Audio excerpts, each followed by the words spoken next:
Good morning. We're gonna pick up on this motivational speech where we left off yesterday. So if you all were here yesterday, you heard David Goggins. We're gonna do a little bit of overlap. So I'm gonna play a little bit where we left off, and then we're gonna hear the rest of the speech. So let's get to it.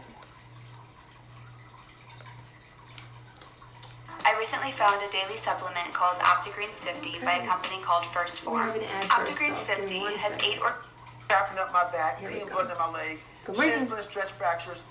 I use all that for motivation versus negativity. I use it for motivation. I say to myself, Thank you, Ramirez. Look at you showing up first thing in the morning. Thank you. We'd still be going right now. You are. You are. You gotta be the hardest motherfucker on the planet. Is it true? I don't give a fuck. At that time, it got me to the finish line of that fucking race. I believed it. I believe it today. I believed it enough to where my body said, he's not gonna stop. And I took all the negative things. I need to go to the hospital, this and that. And I used, who the hell could even get on that chair? You did. Who the hell would even think about taping stretch fractures up? You did. All those things I use for motivation. I'm going to use it for motivation. I mean, that's so fucking powerful. Talk to me about the dark side. It's something that I'm sure you take a lot of heat for. It's something that I think a lot about. I believe people should intentionally be motivated by beauty and rage. And so many people are afraid of the negative. What power have you found in the darkness?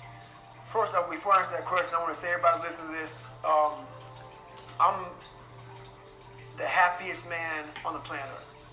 So people may take this, and as so many people do, we live in a very weakened society.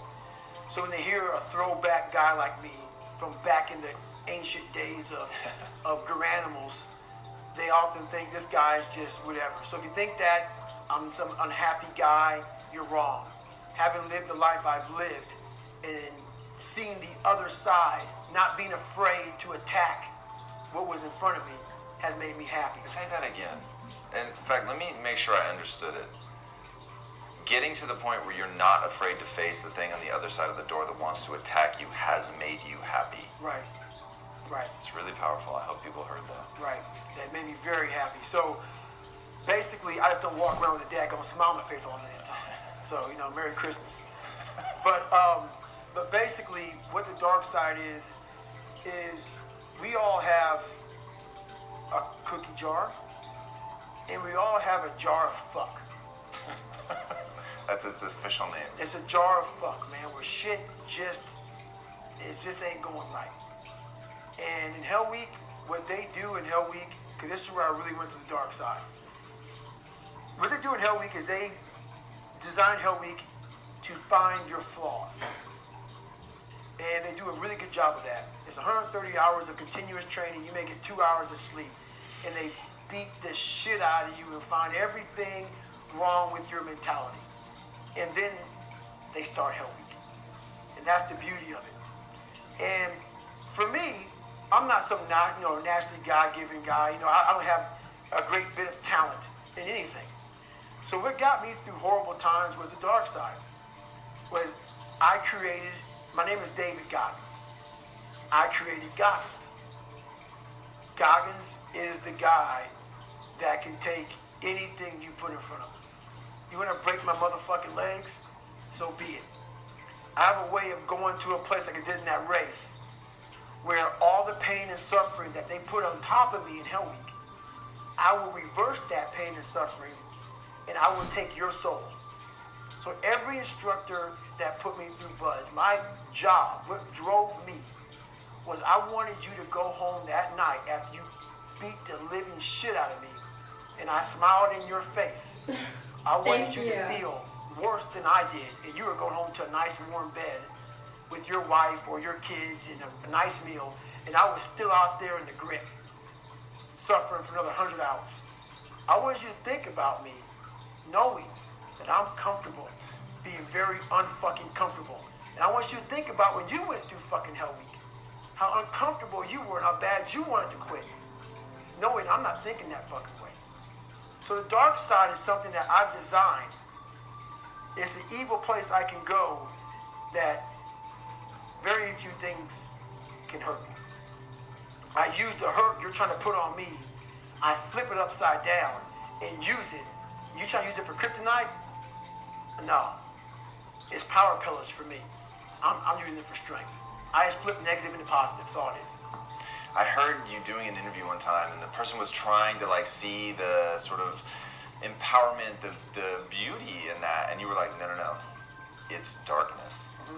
And one of the reasons that I'm utterly fascinated with comic books, and one of the reasons that I'm so intrigued by Batman is he literally uses the darkness, the sickness that he has over what happened to him and his family to propel him forward for decades to keep driving. And it's, most people are broken by the bad things that happen to them, but every now and then there's a Goggins. There's somebody who understands how to use that power, to understands how, as a human being, it fucking drives you. Revenge is powerful. Like, to be able to tap into that in a way that's controlled, but to be able to bring it in, to use it, to feel the energy. There is an intoxication to rage.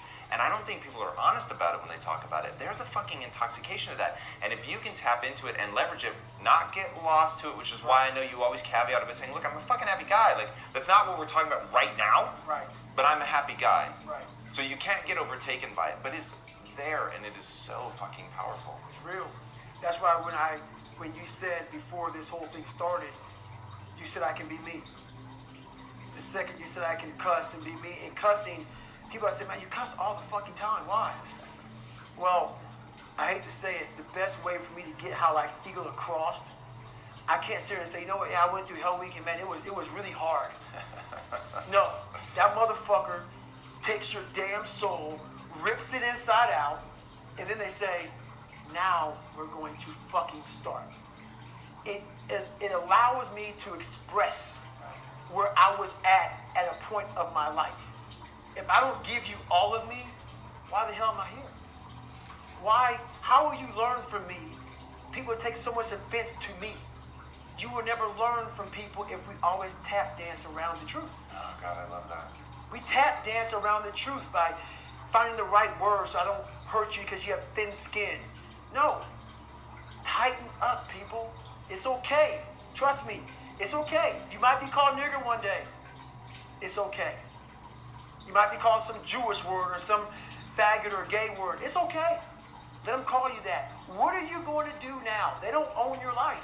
How are you going to control that now? How are you going to flip it upside down and say, Roger that, now I'm going to harness this shit, and you'll read about me years from now? How? That's the question. How are you going to do that? Thicken your skin. Become more of a human being. Don't be afraid of the reflection in the mirror, because that's all you can be afraid of. Once you overcome the reflection in the mirror, you've done it. I love that, man. You once said that if you were growing up in this generation, that you would have a field day because you would take their souls. What did you mean by that? The younger generation quits. Not everybody. So I got to put it. People get their butt hurt. So not everybody.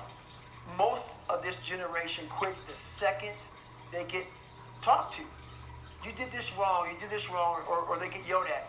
It's so easy to be great nowadays because everybody else is.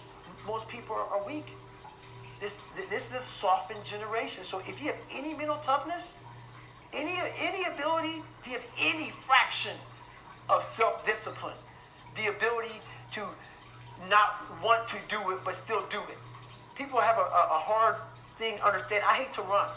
And what makes me so crazy, it doesn't anymore, is people go, well, why do you run if you hate it? What are you talking about? I don't want to take showers and eat either. I hate that too. That's life, man. It wasn't until I changed that mentality that I became somebody. I hated going to school, so guess what? I was dumb as shit. That's what 1 + 1 is 2. But if you can get through to doing things that you hate to do, on the other side is greatness. That's what people understand. By me running, I am callous in my mind. I'm not training for a race. I'm training for life. I'm training for the time when I get that 2 o'clock in the morning call that my mom is dead or something happens tragic in life. I don't fall apart. I'm training my mind and my body and my spirit so it's all one, so I can handle what life is going to throw at me. Because the life I've lived, it throws a whole bunch at you. And if you're not physically and mentally prepared for that, you're just going to crumble. And you're good for nobody. Talk to me about what it takes to be on one side of a door in Iraq or anywhere, knowing on the other side of the door people who are not afraid of you. They're ready for you to come in, and you still have, and they have guns, and you still have to breach that door. That's a great question. That's a very scary situation when you are on one side of the door and your mind is racing, because on the other side of that door, it could be no one. It could be 4 guys with 4 AK-47s. That door you're about to open could be booby-trapped. So once you open it, boom, your legs are gone. So there's 1,000 things you think about when you're the first guy, second guy, third guy, getting ready to go in a room and flood it. And that's why I talk about the warrior mentality. And that's why so many people are lost when I start talking. You have the right. You're lucky that you don't have to think like warriors think. You're very privileged. I chose this world to be a warrior. And I would choose it again if I came back to this world. But the mentality of a warrior is very different than normal mentality. You must be that person on that door, get ready to open it, thinking to yourself, if I die, so be it. The only way you can go in that door is knowing there's a great chance you're going to die. Like being a SEAL, you train with live ammo. You jump out of an airplane. Everything you do, you could die. So to be a warrior, why people don't understand me, I'm glad you don't understand me. Merry Christmas, good on you. Because being a warrior takes a whole different mindset. A whole different mindset to know that there's a great chance I may not be in the military. Like I was in for 21 years. I'm lucky. I'm very lucky that I'm alive, able to talk to you, able to still run. But when you sign up on that dotted line to be like a SEAL, your mentality changes. I may not live. You gotta accept that. And that's the mentality you have.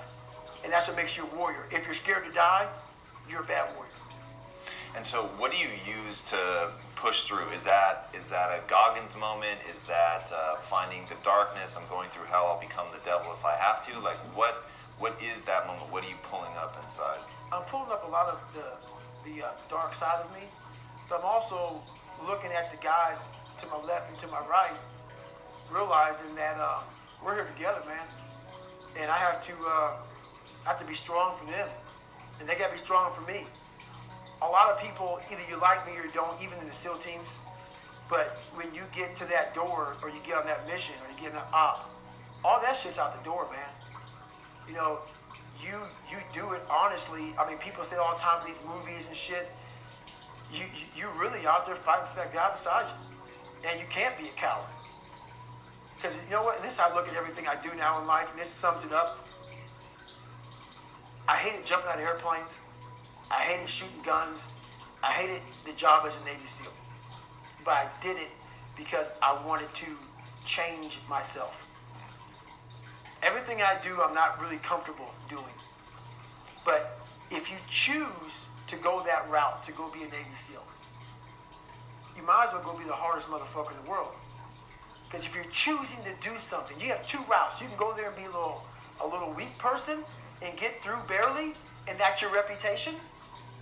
Or you can go through the hardest guy you can possibly be, and that's your reputation. So my whole thing is, if you're going to choose to open that fucking door in Iraq or Afghanistan, open the motherfucker and go in hard. Because they're going to remember you by slowly opening it and peeking in.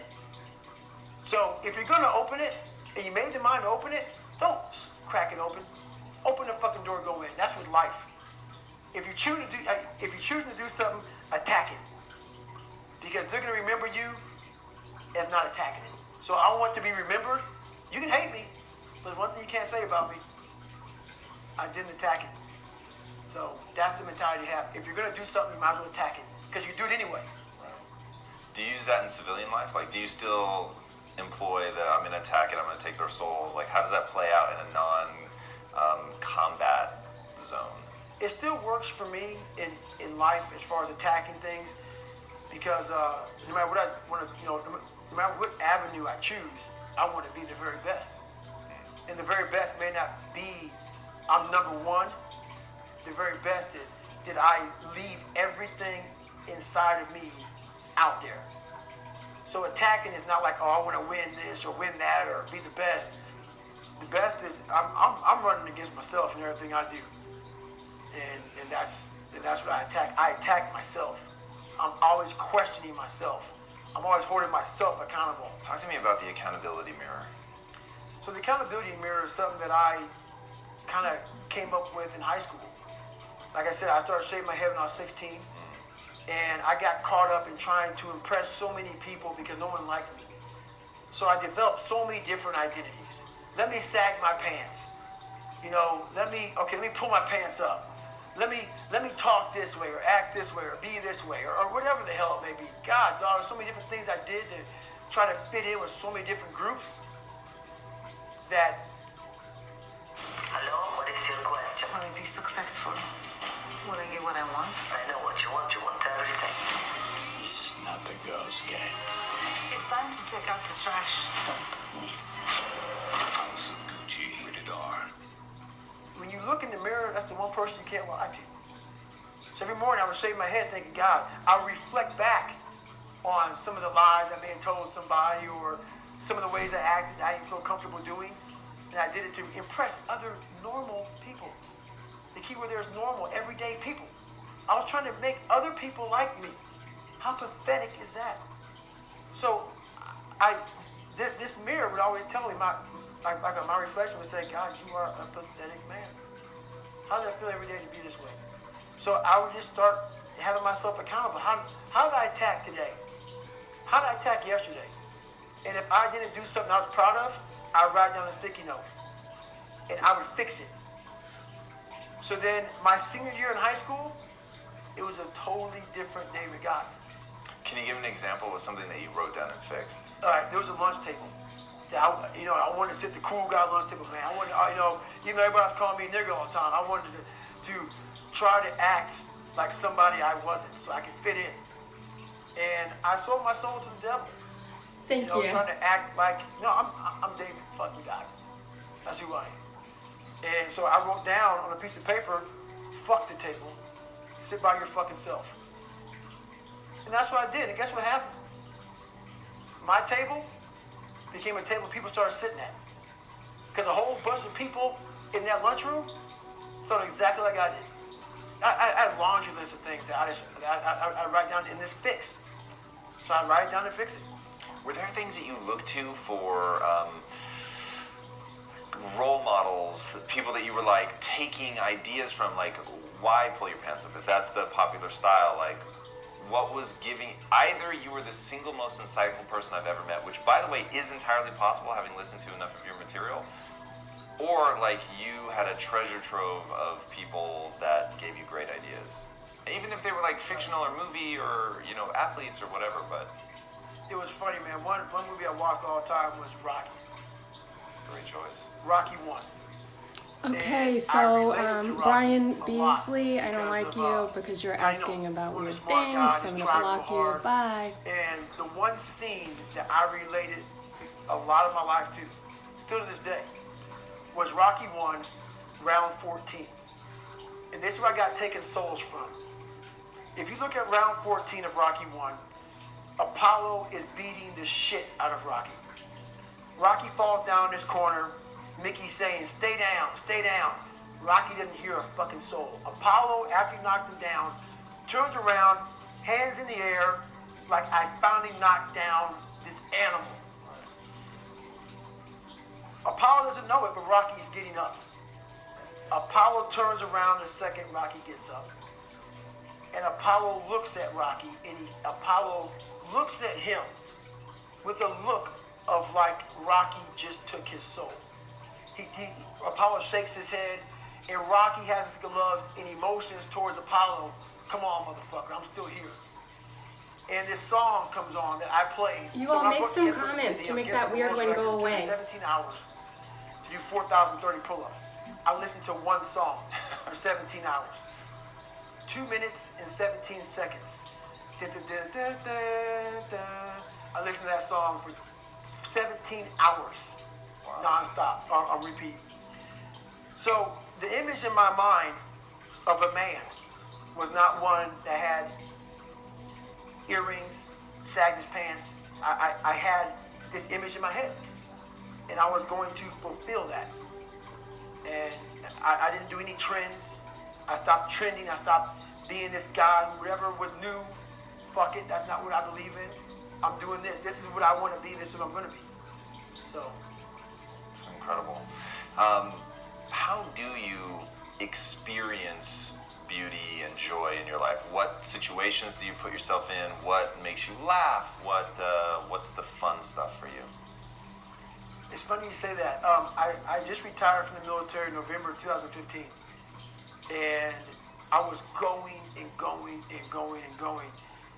And I never really, I was a happy guy, but I'm never in the moment of like sitting back and I want to travel here to have fun or do this or that. I've never been that person.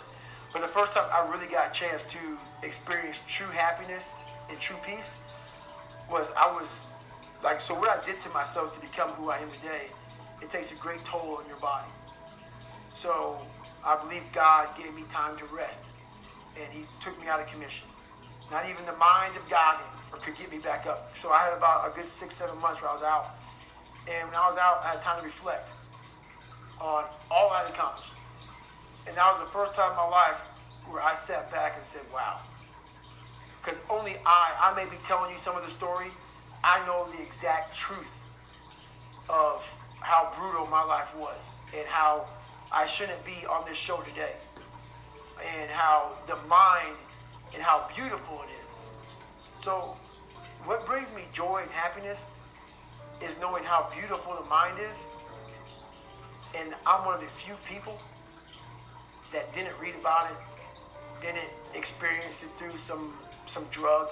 I got to experience the beauty of true fucking willpower.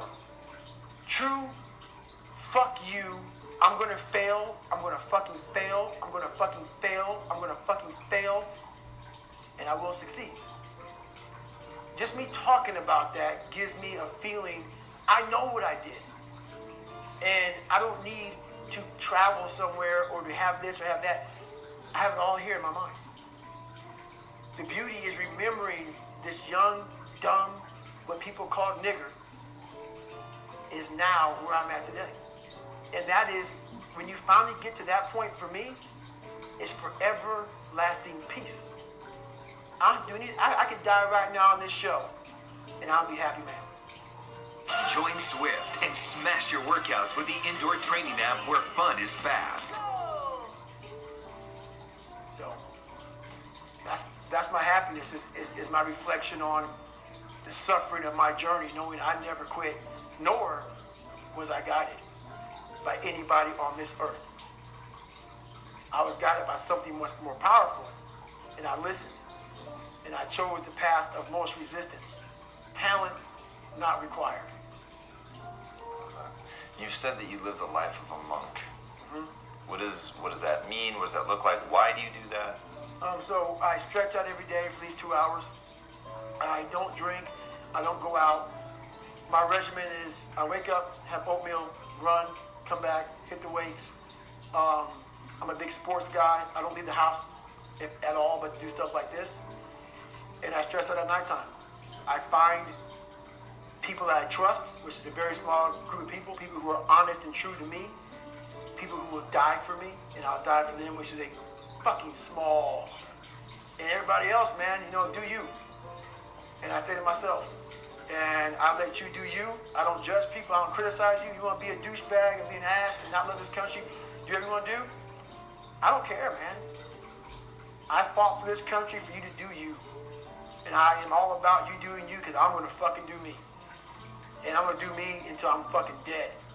And I believe I earned the right. A lot of people haven't earned the right. Just because you live in this country, I mean, you earned the right. You gotta live a little bit. Live.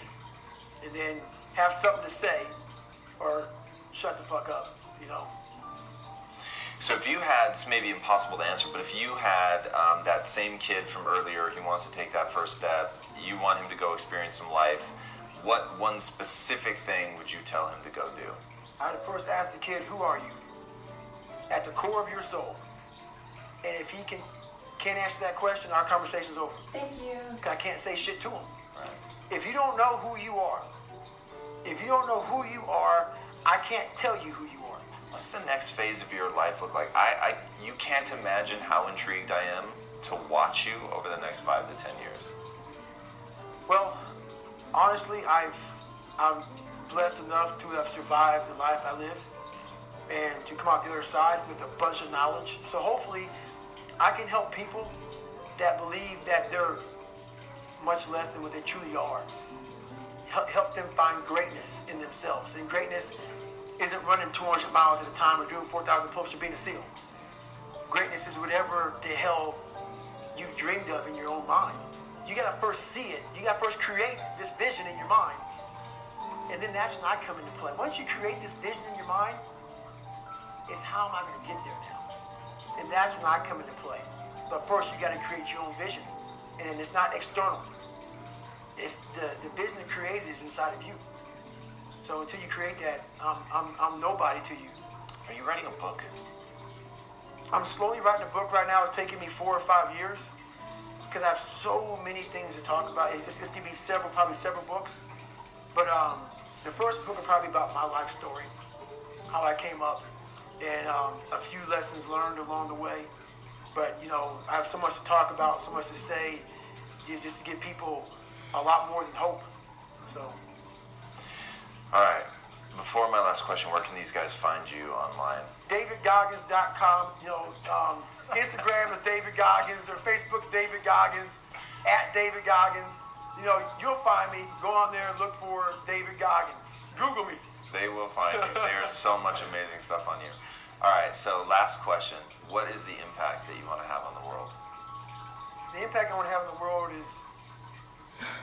It's a great question, man, and it's a question that I've been asked many times. I have several answers for it, but the biggest one is we are all great. No matter if you think you're dumb, no matter if you think you're fat, no matter if you are fat, no matter if you've been bullied, or no matter if you just got back from Iraq or Afghanistan and you have no legs or your arms or whatever, man, we all have greatness.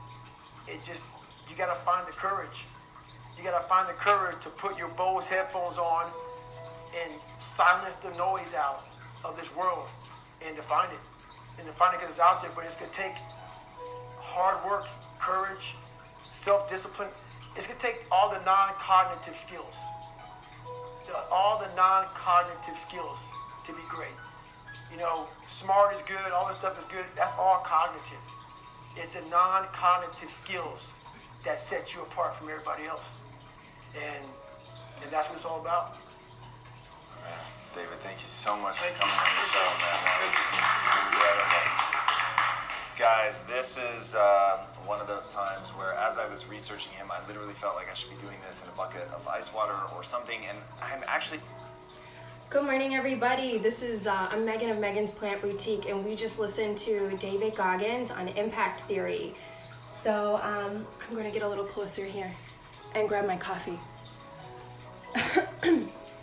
Thank you all for being here. I appreciate all your time and attention. Ramirez, I've seen you through this gifting. Thank you so much for being here every day. Well, the ambience is insane. Yeah, this room is actually really warm too. You can see I'm a little sweaty. But the plants like it, and it's good for your skin. So if you all were listening along the whole time, thank you so much. I'm gonna dim this light. It's like really bright. Okay, that's much better for me. I can see the screen now. Yeah, it is a little bit like a sauna. I have this thing wide open and I have another one on the other side of the room. It's a humidifier. It's good for my syngoniums. You can see a little syngonium right there. That one needed a little bit more humidity because the leaves were sticking. But I just finished up my morning yoga. I do yoga every morning from 8 to 8:30 every morning. Thank you. I do this as a practice of self-discipline and consistency for myself. So before I started doing yoga, I was really stressed out and like didn't know how to slow my brain down. And I feel like yoga has really helped. Maybe I'm not doing yoga, maybe I'm just stretching and breathing because I'm not a certified yogi or anything. I'm just somebody who's out here trying to make a difference in my own life and trying to give you guys some motivation to go and make a difference in your life too. So if you all were listening to David Goggin, that's what he said it's all about. It's all about beating your brain. So, excuse me. Anyway, he was saying that you've just got to beat your mental state. And if your mental state says, I can't do this, I don't like doing this, you know, he says you got to do it anyway. Now, I've heard of different methods of people saying, you know, you should tell yourself you can do this. And, you know, I like doing this, even if you don't. That way you can recode your brain and tell yourself something different. That's the one thing that I thought David Goggin, he's like, yeah, I don't want to do it. But I think he's really relatable by saying that, yeah, I don't want to do it. I don't want to run a marathon, but yeah, I'm going to do it because I want to show up for myself and I want to show up in my life and be so present that I can squeeze every ounce of experience out of life. And I really think that's what he was getting. He was saying, you know, you should definitely go live your life as hard, and by hard I mean like go hard in the paint or whatever the thing is, you know, go hard at your life. That's really what he was saying. So if you all want to hear more from David Goggins, he said Google him. That was really cute because he's really an outstanding man who's done phenomenal things for himself. He changed his life dynamically by making dynamic choices. He told himself he was going to do and keep going and never stop. He has a routine, he has habits that he's coded for himself that help him be the best he can. He said, really, it's all about tuning out the rest of the world. He says, you know, hi Megan, thank you for today's live. You're welcome, Ramirez. Thank you for being here and thank you for all the gifts. I appreciate that. Thank you. And for all the other people who are here, thank you for following. I do this every day at 8 a.m. I love doing it because it very much helps me just go on about my day in a peaceful way. I haven't missed a single day. I've been doing this since September 29th, and I don't see myself stopping. I'm probably going to be doing this every day at 8 a.m. for a very long time. Right now, we've been listening to motivational speakers, so you guys can get a dose of inspiration daily at 8 a.m. I cycle through different ones. I listen to different ones on YouTube, so you may hear bits and pieces like compilations. I may do just one speaker, but today we did David Goggins on impact theory. So David Goggins he says be uncomfortable every day of your life, because if you're not pushing, then you're not growing. And growth isn't always easy. He says that this generation, it helps me too. I can't do the yoga being at work, but the motivation and watching is so relaxing. Oh, thank you. Listen to Jesus. No, you are so nice. Thank you. Hello, Ingrid. Oh, wonderful, says Nick. So I just wanted to pop in and say I really enjoyed how hard this man went in his life, because it reminds you to go and do that thing that you didn't want to do. You know, maybe that thing for you is brushing your teeth for a full 2 minutes, or, you know, sweeping the floor after dinner. That thing is, you know, that's the thing, you know. So whatever it is that, you know, you don't want to do, conquer your mind. That's really what David Goggins was about. He was saying, you know, win the war in your head. That's the fight. He says you got to look in the mirror and beat the person who is looking back at you. Listen to the gospel. No, I'm not a gospel listener. I am actually, my husband is actually the moderator. So my moderator is Mad Jr. So that's really sweet that you tried to claim me, but I'm already claimed. Just an FYI, with the new update, a mute even 5 seconds will delete the person's comments here. Yes, I am aware. I think it's wonderful because sometimes there are people who say some weird things on here, and I'm not for that. So my mod kind of bounces those people. And I very much appreciate that he does that. Sometimes he's doing a couple things at once, so he may accidentally bounce somebody, but you know, he's been muting rather than blocking. I try to code out certain words, like I'm gonna have to add a couple. Bye, Nick. I'm gonna have to add a couple. That way we don't have any more weirdos in here, because you all are pretty cool. Like, here's one again. It's like you shout one out and like, boo. Oh God, we're gonna get rid of that one. How about we mute him, right? We mute him or block him. Oh, 0 followers, following 0 people, 0 likes. This person just made this account. Okay. Right? Like, okay. So we finished David Goggins today. We listened, it was a 2-part thing. We listened to the first 30 minutes yesterday and we listened to the second half today. And David Goggins is out there killing it. If you haven't, you know, found David Goggins yet, I just discovered him like yesterday, and I think he's like a very, what do you say that? How do you say it? Like, he's a powerful person, because he definitely, y'all, you don't have to get wild in here. Everybody else can see that there are 260 people in here and you are making yourself look foolish. Don't do that. Don't do that. You're better than that. Hi, I'm RJ. Hello. Ghostwriter says hello. Thank you all for joining. So let me tell you all what's up with my week. So right now I have Mama Maria and Papa D in town. That is my mother-in-law and father-in-law, and they are so supportive and so sweet. You may have seen a couple videos of them in my TikToks. I'm going to be uploading more while they're still here. I do this every day at 8 a.m. if you didn't notice. I make an event every time that I finish one. So once I finish this live event, I will schedule another one. That way you all can register to join. And I have seen a few of you all join. So feel free to register. That way I know this helps you all. What else is going on? Oh, I have a 20% off sale still ongoing in Megan's Plant Boutique. So that's me. I'm Megan of Megan's Plant Boutique. I wear my little Megan's Plant Boutique outfit. I have another one on the way, and it's gonna be that blue color. I'm really excited about it because it's gonna be similar, but with my new updated logo. I designed my own logo. Great to have family around, even in-laws. Absolutely, ghostwriter. I love my in-laws. Like, they are I'm not kidding when I say this, they are the sweetest people in the world.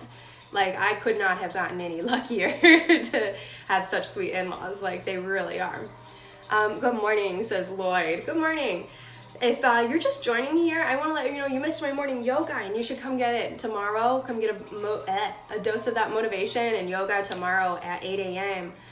That way you can catch up and conquer your mind too, and instill good habits for yourself. So I'm kind of looking through. I want to figure out I don't know what speech I want to do tomorrow, but I get really excited about it. Sometimes I get a little ahead. But if you haven't checked out my website yet, the whole reason I do this is also to bring about attention and awareness about my brand. I am a plant person, if you couldn't tell. I have a ton. I love plants. I have a Facebook group called I Love Plants. My website is megansplantboutique.com. I sell on Etsy. I sell on plantsplease.com. So if you all want to find out everywhere that I am, go to my website. It's megansplantboutique.com. I made that website myself.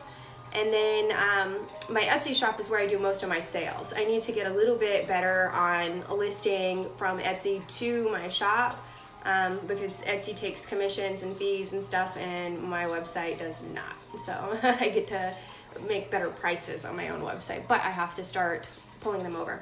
Right now I do have a 20% off discount, so right now my Etsy shop deals are like stellar. So if you need plants for your mom, your dad, sister, your best friend, go ahead and grab them because they're 20% off. I don't know how long I can make that deal last, but right now you all have really been out of stocking me out of some things, so I'm excited about that.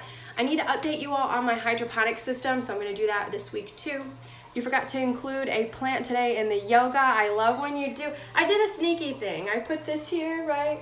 This was the one that I accidentally spilled one time when I went and did a shoulder stand, and I accidentally spilled it. It's actually doing very well. And I appreciate you mentioning that you wanted to see me do the plant thing. So I will, again, do those. I'm going to find a different plant. I had a silver satin around here somewhere. I must have tucked it in the cage. So I got most, if it were kind of co-working. Yeah, it's kind of like co-working. We're kind of co-working, right? I mean, I'm working. Are you working? So, I'm gonna bring that silver satin next time. That way I don't miss out on that, because I like doing that too. It actually helps me find out how steady I am when I'm in that pose. You know, when I'm up here on my, what, a side plank, you know.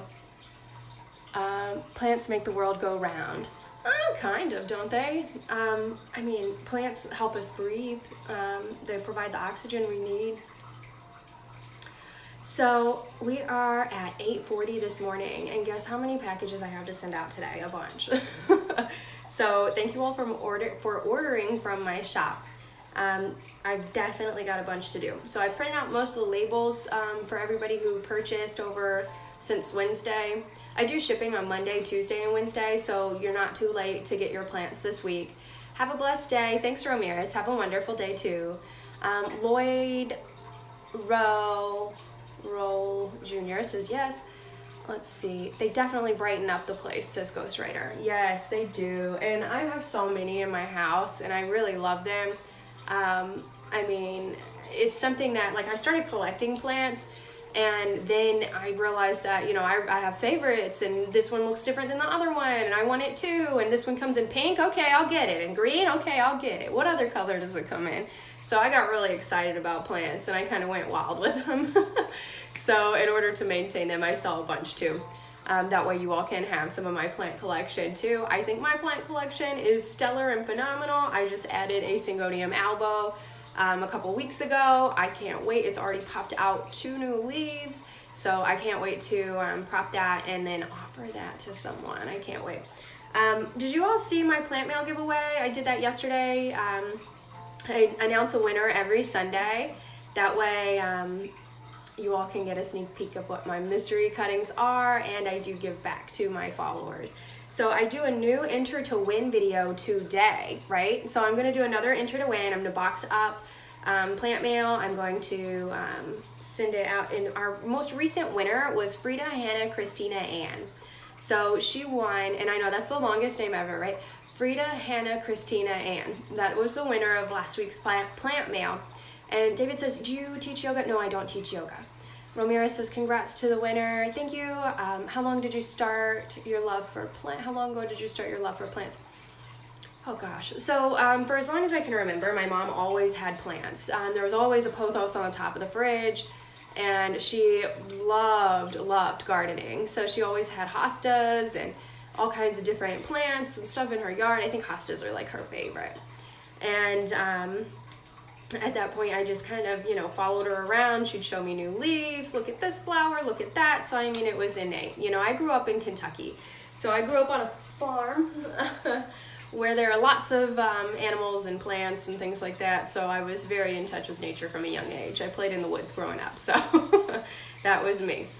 So I've been into plants all my life.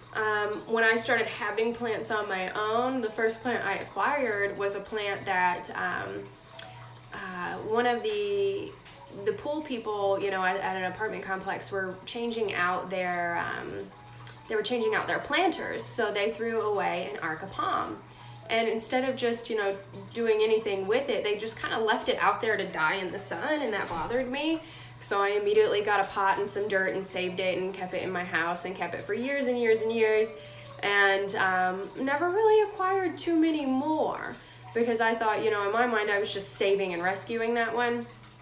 And over time I started to like have an affinity for certain types and looks and textures and certain, I don't know, I just liked the way they grew, so I decided to pick up a few leafy greens that do some cool things. I like the ones that grow fast, so I feel like it all kind of like snowballed during Corona because I wanted more things to do. I transitioned from a brick and mortar job where I was, you know, fully employed doing car sales and things like that. I was doing great there too, but it just wasn't the life I wanted. You know, I wanted a different life, so I started working toward that, and it was hard because, you know, I was uncomfortable for a long time trying to figure out what I wanted to do. And, you know, the plant thing just kind of I don't know, I kind of fell into the plant thing kind of fell into me, and it was just a wonderful experience to be able to take something and go with it. Like, I just, you know, the more plants I acquired, the more people would say, oh, that's a cool plant, can I get some of that? And I'd say, sure, here, get some of that. I'll send it to you, and then all of a sudden people want to buy plants from me, and suddenly I have a shop and I do lots of sales every week, and it's amazing, you know, how far this business has come. So I'm really proud of myself. I'm proud of my husband for supporting me, and my family for being supportive about it as well. It's tough when, you know, your family is worried for you because they're like, okay, is this a business that will succeed? Is it? That's every business. Nobody knows if a business is going to succeed from the onset. So you just keep putting one foot in the front of the other, and your steps don't have to be big as long as they lead you in the right direction, right? So on that note, I'm going to leave you guys. I've got a lot of boxes to pack up, so I want to make sure everybody gets their plants nice and timely. So you all have a wonderful day. I'm going to box up that mystery box. Oh, I'm going to box up Frida, Hannah, Christina, Ann's box. And you'll all be able to enter to win on my next giveaway, and I'll announce the new winner on Sunday at 9 p.m. like usual. But until then, I will check you later. Have a good day.